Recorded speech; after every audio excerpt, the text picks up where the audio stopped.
बिस्मिल्लाहिर्रहमानिर्रहीम। हज़रत अब्दुल्ला बिन उमर रज़ियल्लाहु ताला अन्हुमा से रिवायत है कि रसूलुल्लाह सल्लल्लाहु अलैहि वसल्लम ने इरशाद फरमाया, क़यामत से पहले दज्जाल निकलेगा और वो 40 तक ठहरेगा।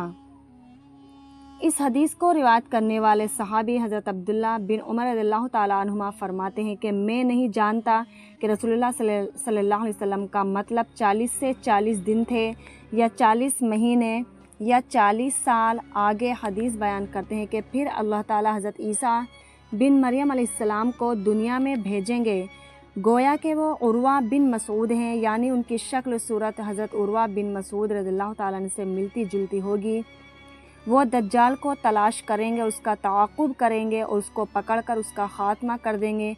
फिर 7 साल तक लोग ऐसे रहेंगे कि 2 आदमियों के दरमियान भी दुश्मनी नहीं होगी। फिर अल्लाह ताला मुल्क शाम की तरफ से एक ख़ास किस्म की ठंडी हवा चलाएंगे, जिसका ये असर होगा कि रूई ज़मीन पर कोई शख्स ऐसा बाकी नहीं रहेगा जिसके दिल में ज़र्रा बराबर भी ईमान हो।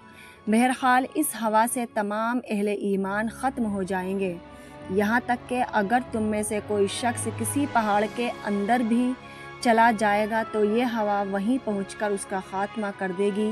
रसूलुल्लाह सल्लल्लाहु अलैहि वसल्लम ने फरमाया, उसके बाद सिर्फ बुरे लोग ही दुनिया में रह जाएंगे जिनके दिल ईमान से बिल्कुल खाली होंगे।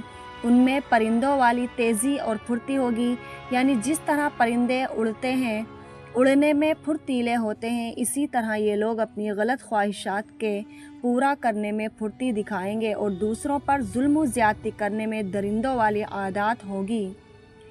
भलाई को भला नहीं समझेंगे और बुराई को बुरा ना समझेंगे। शैतान एक शक्ल बनाकर उनके सामने आएगा और उनसे कहेगा, क्या तुम मेरा हुक्म नहीं मानोगे? वो कहेंगे, तुम हमको क्या हुक्म देते हो, यानी जो तुम कहो वो हम करें। तो शैतान उन्हें बुतों की परस्तिश का हुक्म देगा और वो उसकी तामील करेंगे और उस वक्त उन पर रोज़ी की फरावानी होगी और उनकी ज़िंदगी बज़ाहिर बड़ी अच्छी ऐशो निशात वाली होगी।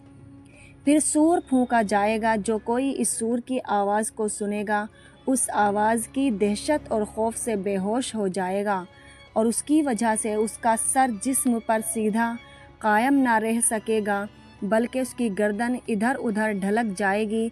सबसे पहले जो शख्स सूर की आवाज़ सुनेगा और जिस पर सबसे पहले उसका असर पड़ेगा वो एक आदमी होगा जो अपने ऊँट के हौज़ को मिट्टी से दुरुस्त कर रहा होगा। वो बेहोश और बेजान होकर गिर जाएगा, यानी मर जाएगा, और दूसरे सब लोग भी इसी तरह बेजान होकर गिर जाएंगे। फिर अल्लाह ताला हल्की सी बारिश बरसाएंगे, ऐसी जैसे कि शबनम, उसके असर से इंसानों के जिस्मों में जान पड़ जाएगी।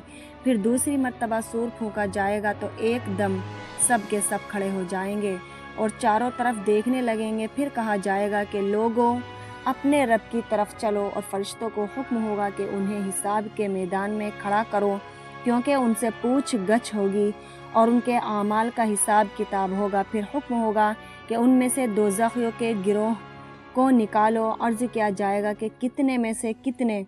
हुक्म होगा कि हर हज़ार में से 999। रसूलुल्लाह सल्लल्लाहु अलैहि वसल्लम इरशाद फरमाते हैं कि ये वो दिन होगा जो बच्चों को बूढ़ा कर देगा, यानी उस रोज़ की सख्ती और लंबाई का तकाजा यही होगा कि वो बच्चों को बूढ़ा कर देगी, अगरचे हकीकत में बच्चे बूढ़े ना हों। और यही वो दिन होगा जिसमें पिंडली खोली जाएगी, यानी जिस दिन अल्लाह ताला ख़ास किस्म का ज़ुहूर फरमाएंगे। एक रिवायत में इस तरह है कि जब सहाबा इकराम रज़ियल्लाहु ताला अन्हुम ने सुना कि 1000 में से 999 जहन्नम में जाएंगे तो उस बात से वो इतने परेशान हुए कि चेहरों के रंग बदल गए। उस पर आप सल्लल्लाहु अलैहि वसल्लम ने इरशाद फरमाया, बात यह है कि 999 जो जहन्नम में जाएंगे वो याजूज माजूज और उनकी तरह कुफ़ार और मुशरिकीन में से होंगे।